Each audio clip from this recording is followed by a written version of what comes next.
নড়াইল লোহাগড়াতে আমাদের বাড়ির আমগুলা সবসময় অনেক রসালো এবং খেতে অনেক মজা। আমগুলা যে কিভাবে গাছে ধরে আছে, উফ, আমি তো পুরা আনন্দে দিশেহারা হয়ে গিয়েছি।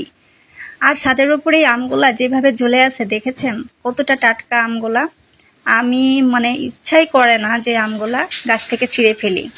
আর আসলে আমের সিজনে নিজেদের গাছের আম খাওয়ার মধ্যে অনেক মজা। আমরা যতই বাজার থেকে কিনে খাই, যতই বাগান থেকে কিনে খাই, কিন্তু নিজেদের গাছের আম খাওয়ার মধ্যে অনেক মজা, অনেক আনন্দ। আই হাই, আমি এই আমটা দেখেন ছিঁড়ে ফেলেছি। এই আমটা আমি ধরার চেষ্টা করতেছিলাম, ধরার সাথে সাথে আমটা ছিঁড়ে গেল। ভালোই লাগছে। এখন আমি এই আমটা বাসায় নিয়ে তারপরে ভালো করে মেখে খাবো। আম্মুকে বলবো অনেক ভালো করে আমাকে আমটা মাখিয়ে দিতে। দেখেছেন আমগুলা কি টাটকা দেখতে। তো এই হলো আমাদের বাড়ির গাছের আম।